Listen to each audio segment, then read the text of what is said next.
Hi, guys. Welcome to another edition of the Ambition Podcast.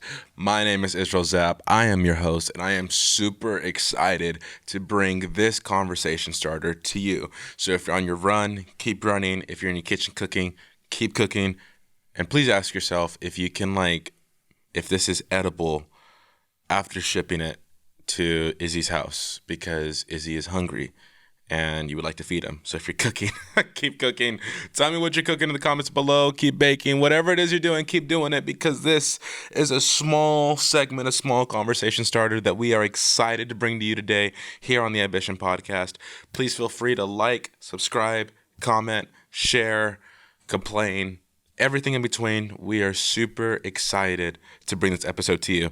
If you have not seen the previous episode where I talk about police reform, please feel free. The link should be down below somewhere. We are super excited to bring that to you as well.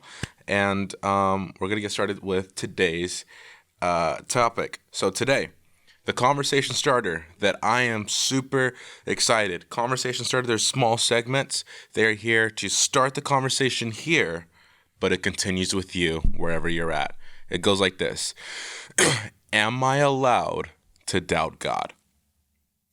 Am I allowed to doubt God? I like that title. Kind of provocative. I was toss-up between am I going to hell for doubting God or am I allowed to doubt God? I want you guys to write this down. If you're able to take notes, write it down. Am I allowed to doubt God? I remember growing up in church. Excuse me. Growing up in church as a kid, I'm reading stories about the Bible. I'm listening to sermons about the Bible. I'm listening to sermons about Jesus and who God is and all of these different things entailing about this amazing, majestic being that created the whole universe in 6 days and rested on the seventh. Super awesome. I heard all of these different stories about his splendor and his wonder. And attached to all these different segments would be, don't doubt God.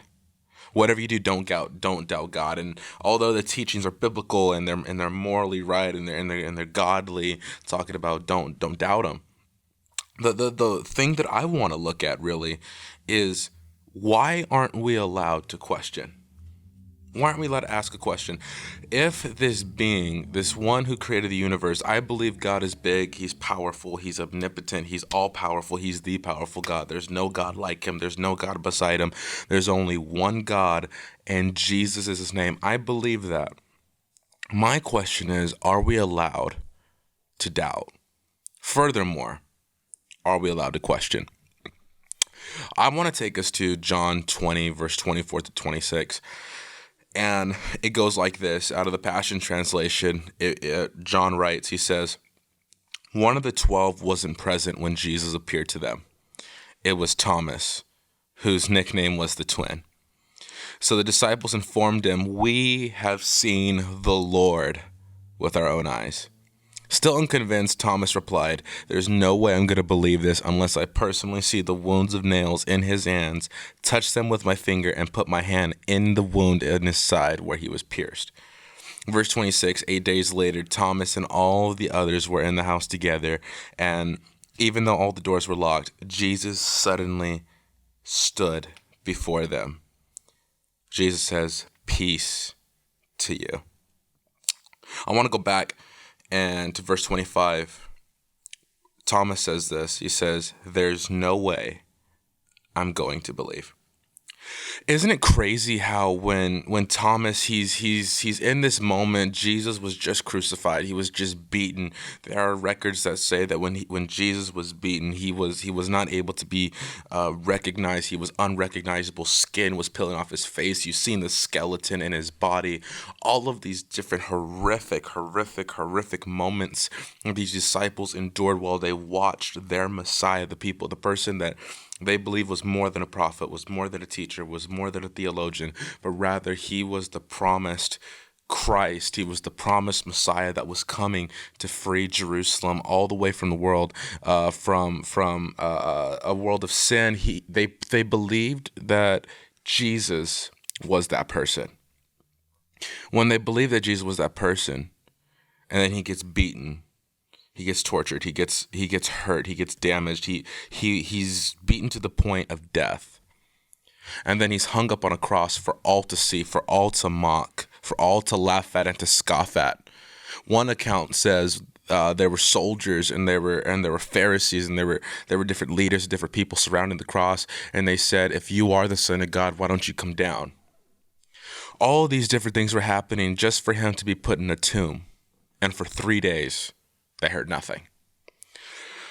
To be a disciple who hears nothing from your teacher, from your Messiah, after he said that he would, in 3 days, he would raise his body up and still nothing, it's hard for you to believe, especially if it's happening right now. Now, modern time in 2021, we have the Bible for those of us who are Jesus followers, Jesus people, Jesus Bible believing, God worshiping people. We believe this wholeheartedly. It's really, if you say Jesus rose from the grave, it's really easy for us to believe it. Here's our problem, though. The problem is that nowadays, it's hard for people to walk in total faith of every single aspect of their life. Some of us, it's hard for us to believe that God can bring healing to our lives.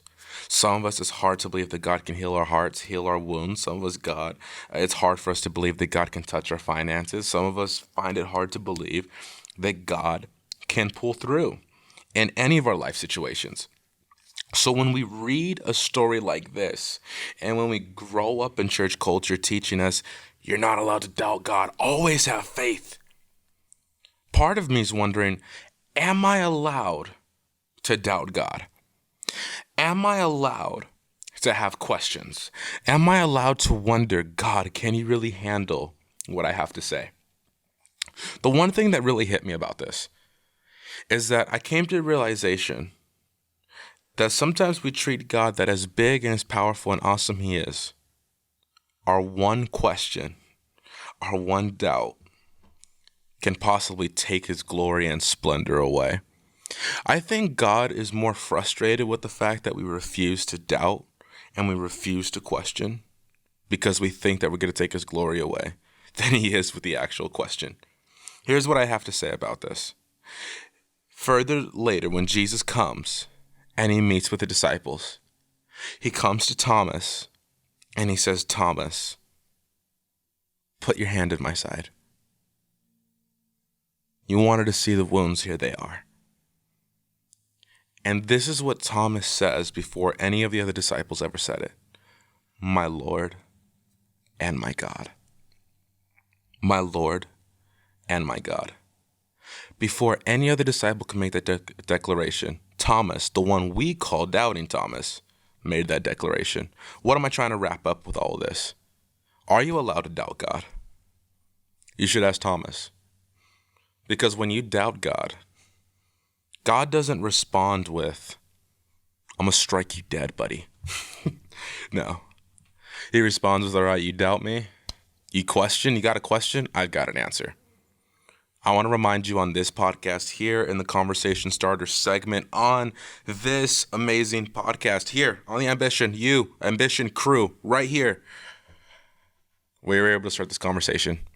Please remember to like, subscribe, comment, share, complain, comment section down below. We love you. And remember, God's really big. He can handle your questions. Peace.